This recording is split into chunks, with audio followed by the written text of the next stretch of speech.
नमस्कार, मैं हूं गौरव अग्रवाल और आज हम लेकर आए आपके लिए बिग स्टोरी बिग डिबेट में दहशतगर्दों पर मेहरबान और नवाज पर आतंकिस्तान।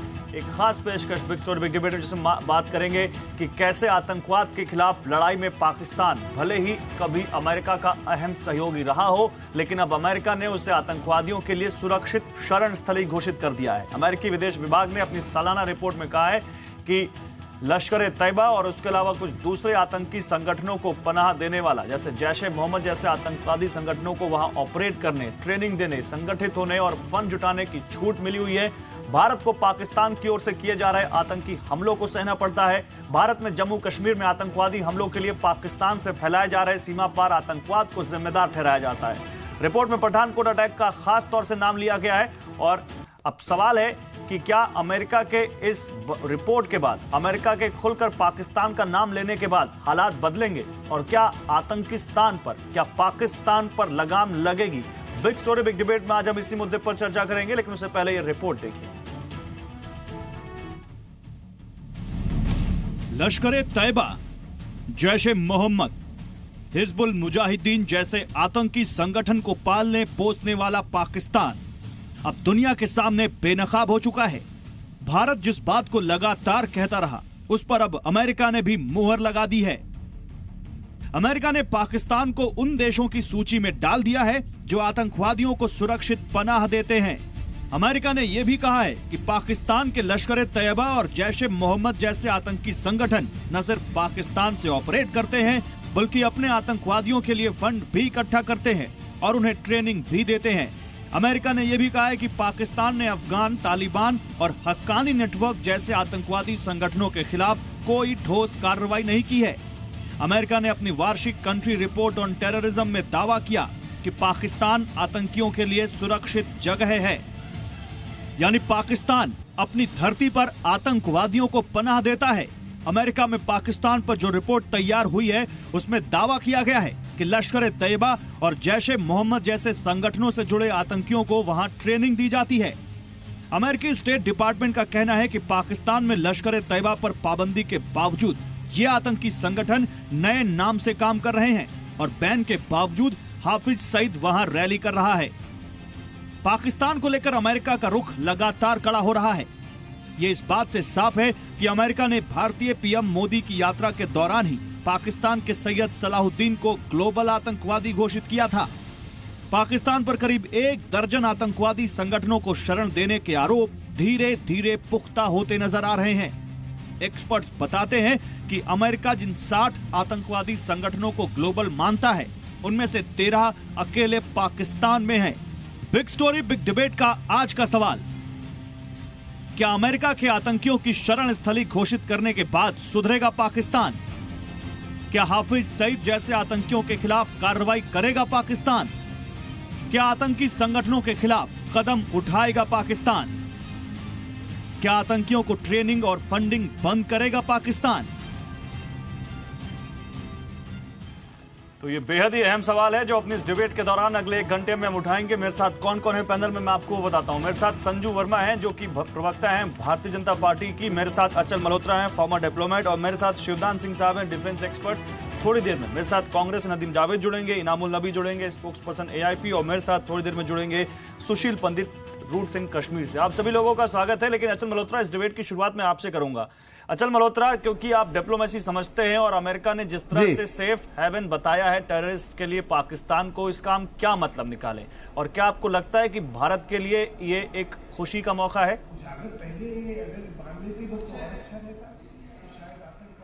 गौरव, देखिए, कंट्री रिपोर्ट्स ऑन टेररिज्म हर साल आती हैं, लेकिन इस बार जो कंट्री रिपोर्ट ऑन टेररिज्म की तरफ हमने खास ध्यान इसलिए दिया कि ये ट्रंप सरकार की ट्रंप प्रेसिडेंट बनने के बाद पहली बार ये रिपोर्ट आई है। हालांकि ये 2016 की है, लेकिन बनी ये 2017 मिडिल में रिलीज हुई है, तो इस पर नजरें ज्यादा टिकी हुई थी। और मैं ये कह सकता हूं कि अगर आप इसको पिछली रिपोर्ट से कंपेयर करें तो आप एक निष्कर्ष जरूर निकाल सकते हैं कि अमेरिका का जो रुख है वो पाकिस्तान की तरफ थोड़ा सा कड़ा हुआ है।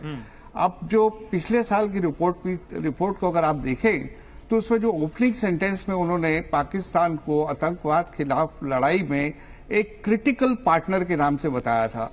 वो क्रिटिकल से हटके इस बार सिर्फ इंपॉर्टेंट पार्टनर रह गए हैं। तो मुझे लगता है कि उनकी स्कीम ऑफ थिंग्स में पाकिस्तान की जो है अहमियत कुछ कम हो रही है और उसको लताड़ने की जो भाषा है वो भी ज्यादा सख्त हो रही है। और कुल मिला के मैं समझता हूं कि ये जो हम लगातार इस बात को कहते आ रहे हैं कि काउंटर टेररिज्म, जो क्रॉस बॉर्डर टेररिज्म है, उस पूरे क्षेत्र को उससे जो है बहुत बड़ा खतरा है। लश्कर-ए-तैयबा, हिजबुल मुजाहिदीन, इन सब का नाम इस रिपोर्ट में लिया गया और ये सभी संगठन किसी न किसी तरीके से भारत में आतंक फैला रहे हैं। तो इसका मतलब ये है कि भारत जिस बात को कहता रहा था उसको अमेरिका जैसे देश ने रिकॉग्निशन दी। बिल्कुल कहा, बिल्कुल नाम लेके ये कहा कि ये वो ऐसे आतंकवादी संगठन हैं जो पाकिस्तान से ऑपरेट करते हैं और पाकिस्तान से बाहर अटैक करते हैं, जिसका सीधा सीधा जो इशारा वो अफगानिस्तान और हिंदुस्तान की तरफ है। उसके खिलाफ पाकिस्तान कोई काम नहीं कर रहा है। टेररिस्ट फंडिंग जो वहां रेज हो रही है उसके खिलाफ वो कुछ नहीं कर पा रहा है। मदरसों में जो फंडामेंटलिज्म एजुकेशन बढ़ रही है उसके खिलाफ पाकिस्तान कुछ नहीं कर पा रहा है। और उसके अलावा वहां हुंडी, हवाला, तरह तरह के तरीकों से इन टेररिस्ट, तो मुझे लगता है कि ये काफी लताड़ मिली है। और भारत की बात की ये, लेकिन भारत का स्टैंड, अभी भी कुछ लोग भारत के स्टैंड पर क्वेश्चन कर रहे हैं। मैं संजू वर्मा के पास जाऊंगा, लेकिन उससे पहले मैं जरा शिवदान सिंह साहब से कमेंट लूं। शिवदान सिंह साहब, आप डिफेंस एक्सपर्ट हैं, क्या इससे फर्क पड़ता है अमेरिका ने जो कदम उठाया है? और अगर इसको देखें कि क्या जो इस वक्त कश्मीर में आतंकवादियों को समर्थन पाकिस्तान किस तरह से मिलता है, पाक स्पॉन्सर टेररिज्म जिसको हम कहते हैं, क्या उस पर कुछ फर्क पड़ेगा इससे? देखिए, किसी भी आतंकवादी संगठन के कुछ उसूल होते हैं, जैसे कि मनोवैज्ञानिक एस्पेक्ट उनका बहुत इंपॉर्टेंट होता है आतंकवादियों का, कि इनको मनोवैज्ञानिक तरीके से यदि वो अपने को विक्टर महसूस कर रहे हैं या उनको महसूस हो रहा है कि उनको सपोर्ट मिल रहा है चारों तरफ से, तो वो और भी ज्यादा मतलब हिंसक हो करके और अपनी एक्टिविटीज को ज्यादा चलाते हैं दूसरे दुश्मन देश के अंदर। इस समय यदि अमेरिका ने ये कदम उठाया है तो हमें इसका स्वागत करना चाहिए, क्योंकि सर्टेनली इन आतंकवादी जो संगठन हैं, इनके मनोविज्ञानों, इनके विचारधारा पर, इनकी जो कट्टरपंथी विचारधारा, उस पर असर जरूर पड़ेगा। कि अभी तो इन्होंने हमें अपनी सूची में डाला है, आगे चल के हो सकता है कि इन एक्टिविटी की वजह से हमें अमेरिका एक टेररिस्ट स्टेट डिक्लेयर कर दे। यदि अमेरिका टेररिस्ट स्टेट डिक्लेयर कर देता है तो अब पाकिस्तान के पास कोई ऑप्शन नहीं होगा इनको डिनाउंस करने का। अमेरिका ने तो बहुत कुछ कर दिया, आप कब करेंगे टेररिस्ट स्टेट डिक्लेयर? भारत की सरकार ने मोस्ट फेवर्ड नेशन का दर्जा दे रखा है। पाक को टेररिस्ट स्टेट आज तक घोषित नहीं किया गया। अमेरिका ही सब कुछ करेगा क्या इंडिया के लिए? इंडिया कब करेगा? मैं इसको हमेशा अपने हर डिबेट में कह रहा हूं, इस वक्त समय आ गया काफी पहले कि जब भारत सरकार को पाकिस्तान से मोस्ट फेवर्ड नेशन का दर्जा विड्रॉ कर लेना चाहिए। और जिस प्रकार इजराइल ने अपने दुश्मन देशों के खिलाफ, एक छोटे से देश ने अपने आप को सर्वाइव किया है, इंडिया को यदि इजरायली, जैसे हमारा विजिट हुआ प्राइम मिनिस्टर का, यदि हम इजरायली विजिट को सक्सेसफुल मानते हैं तो उनसे हम इस प्रकार की शिक्षा लें। और ठीक है, मैं संजू वर्मा के पास जाऊंगा। संजू वर्मा, आपने सुना होगा दो एक्सपर्ट क्या कह रहे हैं, एक डिप्लोमेसी के एक्सपर्ट हैं और एक डिफेंस के एक्सपर्ट हैं। संजू वर्मा, अमेरिका ने जो किया वो वाकई कहीं ना कहीं भारत के लिए एक अच्छी बात है कि भारत जिस बात को हमेशा ग्लोबल फोरम पे उठाता रहता है, उसको गुड टेररिज्म, बैड टेररिज्म के चश्मे से दुनिया देखती है, लेकिन पहली बार अमेरिका खुलकर भारत के साथ आ रहा है। पाकिस्तान के आतंकवाद वाले जो मुद्दे पर वो अपनी स्टैंप लगा रहा है कि नहीं, पाकिस्तान से आतंकवाद को पाकिस्तान में पनाह दी जा रही है। लेकिन संजू वर्मा, भारत क्या कर रहा है? जब से ये खबर आई है तब से सोशल मीडिया पर इंटेलेक्ट्स, हम जिनसे बातें करते हैं, वो कह रहे हैं ठीक है, अमेरिका तो बहुत कुछ कर रहा है। अमेरिका में तो भारत के 10% हमले नहीं होते पाकिस्तान की तरफ से। भारत ने मोस्ट फेवर्ड नेशन का दर्जा दे रखा है। भारत ने कहा था इंडस वाटर ट्रीटी को हम रिव्यू करेंगे, उस पर कोई अपडेट अभी तक हमें नहीं पता क्या हो रहा है। भारत ने कहा था कि हम टेरर स्टेट घोषित करेंगे। आज तक पाकिस्तान को बिल भी आया, एक पर्सनल MP लेकर आया, प्राइवेट बिल, उस बिल का भी कुछ नहीं हुआ। तो हम क्या कर रहे हैं? हम अमेरिका के सहारे बैठे हुए हैं या हम खुद कुछ करेंगे? गौरव, आपने मुझसे कई सवाल पूछे हैं। अभी मैं अपेक्षा रखती हूं कि आप मुझे जवाब देने का मौका देंगे बिना इंटरप्ट किए, क्योंकि जब दूसरे बोलते हैं आप चुप रहते हैं, मेरे बोलते साथ आप और आप बोलने से पहले डिस्क्लेमर लगा देते। लेकिन ठीक है, बोलिए बोलिए बोलिए बोलिए।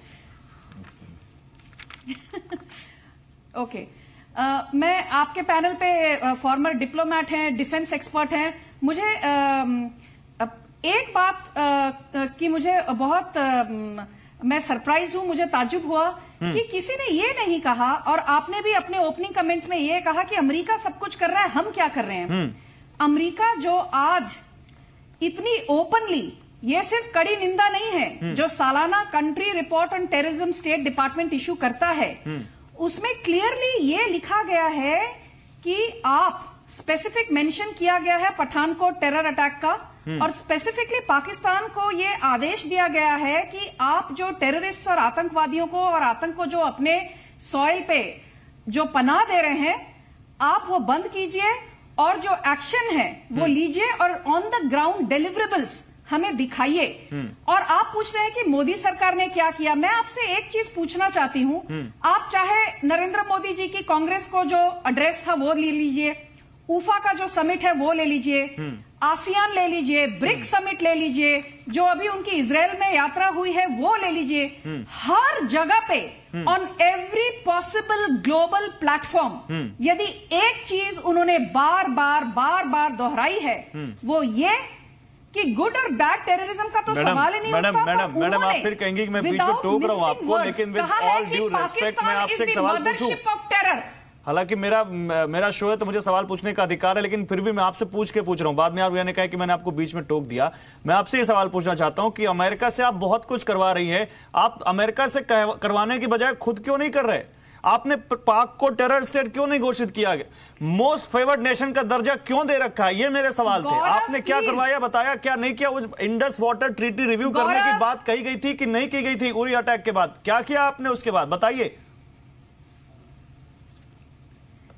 गौरव, आप एक मिनट थोड़ा चुप रहिए। आपको अपनी आवाज से बहुत प्यार है, ये मुझे जानकारी हो रही है, बट सबको प्यार है। अब आप थोड़ा ज्यादा पर्सनल हो रही है मैडम। मैं जो सवाल पूछ रहा हूं उसका जवाब दीजिए। आप खुद ही मैंने आपको पहले बोला कि मैं बीच में मेरा काम है सवाल पूछना। आप बोलिए। सुनने का नहीं, बिल्कुल बोलिए, लेकिन मेरे सवाल का जवाब दीजिए। आपका काम सवाल पूछना है, हाँ, तो मेरा काम है उत्तर देना, और उत्तर सुनिए, टोकिए मत, उत्तर सुनिए। आप कह रहे हैं कि अमेरिका क्या कर रहा है? ये जो आज अमेरिका इतनी नहीं, मैं कह रहा हूं आप क्या कर रहे हैं, भारत की सरकार क्या कह रही है, नीड टू कर रही टेक है एक्शन। ये आप एक मिनट जरा चुप रहेंगे? अरे मैडम आप बोलिए ना। ये जो बार बार आप कहते हैं मोस्ट फेवर्ड नेशन स्टेटस, मैं आपको बता दूं तो अभी चुपचाप सुनिए। आपकी ऑडियंस को यह जानना जरूरी है, ये जो मोस्ट फेवर्ड नेशन का इतना जो हलाबलू किया हुआ है, मोस्ट फेवर्ड नेशन स्टेटस से पाकिस्तान को कोई खास बेनिफिट नहीं मिल रहा। और ये मैं इसलिए कह रही हूं क्योंकि मैं सिर्फ बीजेपी की प्रवक्ता नहीं, मैं इकोनॉमिस्ट भी हूं। आप ये जान लें कि जो पाकिस्तान हमसे इंपोर्ट करता है वो टर्म्स ऑफ ट्रेड ऐसे हैं कि दो terms of trade are beneficial to India. एक चीज और ध्यान में रखिए, ये जो सब यहाँ पर सर्वज्ञानी आके एमएफएन स्टेटस की बात करते हैं, वो ये भूल जाते हैं कि डिप्लोमेसी एक तरफ है, कमर्शियल ट्रेड रिलेशंस दूसरी तरफ है। हमारे चाइना के साथ भी बहुत मतभेद है, ये तो हर कोई मानता है। चाइना के साथ हमारे बॉर्डर डिस्प्यूट्स हैं जो अभी उजागर हो रहे हैं पिछले कुछ हफ्तों से। इक्वली जो ट्रेड टाइज हैं वो अभी भी बरकरार हैं, और चाइना के साथ नहीं तो फिर तो ठीक है, हम ये भी बात करेंगे, हम वो भी बात करेंगे, और आप दूसरे को सवाल नहीं पूछने देंगे। मैडम, मोस्ट फेवर्ड नेशन का दर्जा अगर इंडिया के बेनिफिट में भी है तो आप विड्रॉ कीजिए, क्योंकि आप वो कंट्री आपके कंट्री में दहशत फैला रहा है। आप उससे तब भी संबंध बना के रखना चाहते हैं क्योंकि वो हमारे हित में है। अरे अगर हमसे कोई लड़ाई कर रहा है तो हम उसके साथ अच्छे बुरे कैसे भी रिश्ते क्यों कायम रखें? आपने कहा टेरर स्टेट पे आपने एक जवाब नहीं दिया, टेररिज्म फैला रहा है, आप क्यों नहीं बिल लाते? नहीं, आप मेरे सवाल का जवाब दीजिए। आप पाकिस्तान के लिए टेरर स्टेट घोषित करने का बिल क्यों नहीं लाते संसद में? बल्कि एक प्राइवेट बिल आया था, अपनी पर्सनल कैपेसिटी से लेकर आए थे एक सांसद, तब भी उसको नहीं इंडोर्स किया आप लोगों ने। सुनिए, प्लीज थोड़ा शांत हो जाइए। Diplomacy does not function according to what Gaurav Agarwal or Z Business decides. No. Diplomacy is a complex equation of commercial trade ties. Madam diplomacy मेरे ख्याल से आपसे ज्यादा हमारे पैनल बैठे अचल मल्होत्रा समझते हैं, और मैं उनसे भी पूछवा दूंगा आपको कि जब एक स्टेट के ऊपर भारत आती है तो वहां डिप्लोमेसी से ज्यादा जनता की भावना काम करती है। आपने बहुत बड़े बड़े वादे किए चुनाव में, और अब जब आपसे जनता पूछ रही तब आप डिप्लोमेसी का पाठ पढ़ा रहे हैं। नहीं, रुकिए अचल मल्होत्रा, डिप्लोमेसी अलग है, कमर्शियल रिलेशंस अलग है। तो पाकिस्तान के साथ हम बिजनेस भी करते रहेंगे, अमेरिका से प्रेशर करवाएंगे, लेकिन हम खुद नहीं करेंगे। Achal Malhotra, I want you to respond.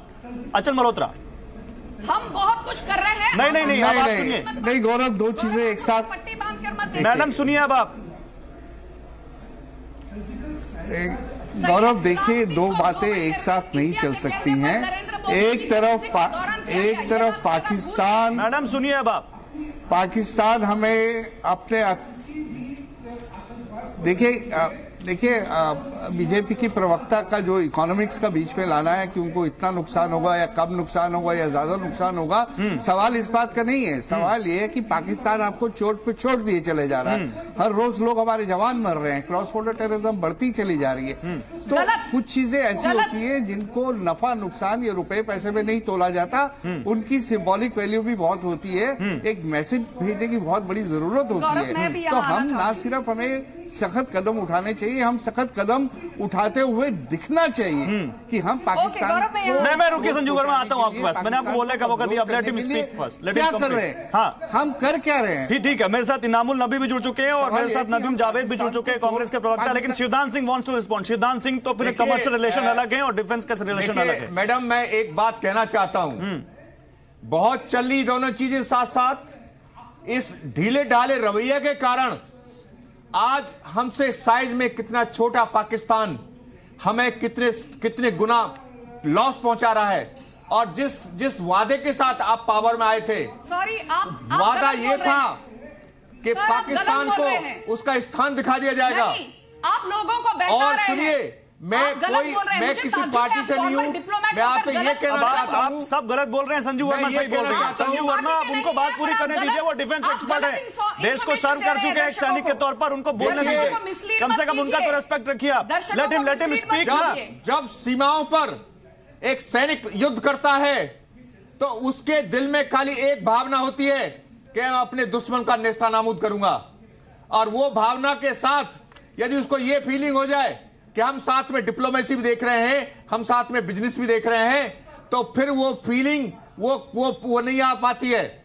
और ये जो जिस तरह की रवैया है, ये और देशों के साथ चल सकते हैं, पर जो देश आपके साथ डे एंड नाइट दुश्मनी कर रहा है 1947 से, नहीं, वो मोस्ट फेवर्ड नेशन का दर्जा क्यों होता है? मोस्ट फेवर्ड नेशन का दर्जा क्यों होता है?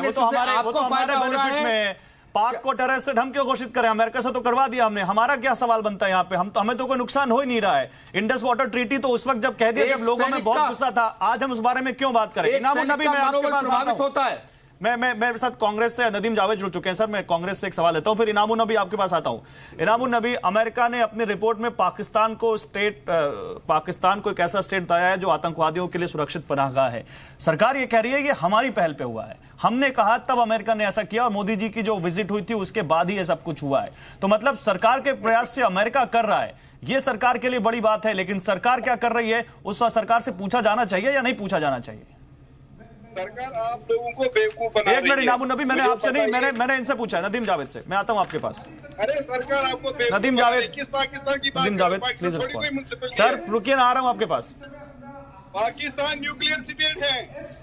नहीं, देखिए, दो तीन बातें बहुत इंपॉर्टेंट है, और वो ये है कि जब 2014 के लोकसभा के चुनाव थे तो नरेंद्र मोदी जी ने बहुत वायदे इस देश की जनता से किए थे, और विशेष रूप से पाकिस्तान के साथ हमारे रिश्ते क्या होंगे, ऐसा लगता था कि जैसे पाकिस्तान को इस देश के साथ मिला लिया जाएगा, और बहुत ही एग्रेसिव पाकिस्तान के साथ रिश्ते रखने की बात की गई थी। और याद करिए कि नरेंद्र मोदी जी जब शपथ ग्रहण समारोह उनका था तो उन्होंने वहां के प्रधानमंत्री को यहां बुलाया था, और बुलाने के बाद फिर धीरे धीरे हमारे उसके बाद से रिश्ते खराब भी होने शुरू हो गए थे। बीच में फिर एकाएक मोदी साहब को ऐसा लगा, जब वो अफगानिस्तान गए तो एकाएक उन्होंने जहाज घुमा दिया और जाके वहां शाल और एक नए तरह की डिप्लोमेसी उन्होंने शुरू कर दी। मूल प्रश्न ये है, आप पिछले 3 साल के आंकड़े उठाइए तो पिछले 3 सालों में 172 आतंकवादी हमले हुए, पिछले 21 महीने में 12 बड़े आतंकवादी हमले हुए। सवाल इस बात का है कि केंद्र की नरेंद्र मोदी सरकार को जिस चीज के लिए जनादेश प्राप्त हुआ था, क्या पाकिस्तान के साथ रिश्तों में उस तरह से वो जवाब देने में या उनको उस तरह से जो एग्रेसिव अटैक होना था वो कर पाई है? बिल्कुल नहीं कर पाई है। पूरी तरह से पाकिस्तान की नीति पर केंद्र की नरेंद्र मोदी की सरकार फेल है, और आज देश की जनता इसलिए सवाल कर रही है। नहीं, एक सवाल और भी है, सरकार अभी फेल है, पहले की सरकारें भी फेल रही होंगी तो ये स्थिति आई। पहले भी पाक को टेरर स्टेट घोषित किया जा सकता था, पहले भी मोस्ट फेवर्ड नेशन का दर्जा विड्रॉ किया जा सकता था। जो भारत सरकार के द्वारा डेटा उपलब्ध है, उस डेटा के आधार पर हम जिम्मेदारी से इस बात को कह रहे हैं कि पाकिस्तान के साथ जिस तरह का इन्फिल्ट्रेशन अभी हो रहा है, जिस तरह से अभी पिछले 3 वर्षों में आतंकवादी घटनाएं बढ़ी हैं, जिस तरह से आईएसआई को आपने भारत के अंदर आकर टेरर अटैक के बाद अलाउ किया। आप इंटेंसिटी की बात कर रहे हैं, मैं हमलों की बात कर रहा हूं। उससे पहले भी पाकिस्तान से आतंकवादी हमले देश में होते रहे हैं। उससे पहले भी आप मोस्ट फेवर्ड नेशन का दर्जा विड्रॉ कर सकते थे। आप भी पाकिस्तान को वो एक टेरर स्टेट घोषित कर सकते थे। जिस कटघरे में आप उनको खड़ा कर रहे हैं, उस कटघरे में आप भी खड़े होते हैं। मेरा सवाल यह है आपसे नदीम जावेद। नहीं, देखिए, बुनियादी बात यह है कि पाकिस्तान के साथ हम लोगों ने, और याद करिए कि इंदिरा जी की चर्चा बार बार होती है कि 1971 में पाकिस्तान के 2 टुकड़े कर दिए इंदिरा जी। सर 1971 से टेररिज्म नहीं शुरू हुआ, टेररिज्म 80-90 के बाद कश्मीर में शुरू हुआ। पाकिस्तान की कमर तोड़ने का काम अगर किसी ने किया ईमानदारी के साथ तो इस इनामुन नबी टेररिज्म से तो इनके समय में भी पाकिस्तान से टेररिज्म होता था और अभी भी टेररिज्म हो रहा है। लेकिन अमेरिका ने जो कहा है, क्या वो आप लोगों की आंखें खोलता है? अभी भी आप उन अलगाववादी जो इन टेररिस्ट को सपोर्ट करते हैं, अभी भी क्या आप उनके साथ खड़े होते हैं? जब अमेरिका कहता है कि जैश ए मोहम्मद, जमात-उद-दावा, लश्कर-ए-तैयबा जैसे आतंकी संगठन भारत में हमला कर रहे हैं और ये पाकिस्तान इनको पनाह देता है। आप किनको बेवकूफ बना रहे हो? मैं ये समझने से कासिर हूं। मुझे बताइए, ये वही पाकिस्तान है जिस पर चाइना ने 46 बिलियन इन्वेस्टमेंट की। क्या चाइना ने टेरर स्टेट पर ये इन्वेस्टमेंट की? यहाँ क्या बोलते, रशिया ने मिलिट्री एक्सरसाइज कैरी किए पाकिस्तान में। क्या चाइना ने टेरर स्टेट के साथ मिलिट्री एक्सरसाइज की? रशिया ने मिलिट्री एक्सरसाइज टेरर स्टेट की? आप बताइए मुझे, आप झूम उठ रहे हो सैयद सलाहुद्दीन पर। उनको जी टेररिस्ट कहा गया। सैयद सलाहुद्दीन हीरो है, ये इंडिजीनियस मूवमेंट है। सैयद सलाहुद्दीन के स्टेटमेंट के बाद ही अमेरिका में खुद कहा। आप हीरो मानते हैं सैयद सलाहुद्दीन को? इनामुल नबी, आप उस शख्स को हीरो मानते हैं जो सैकड़ों लोगों की जान ले चुका अभी तक, जो खुद कह चुका है मैंने भारत में आतंकी हमले किए? आप लोगों ने किया है। आप लोग तो आदमखोर निकले, कफन चोर निकले।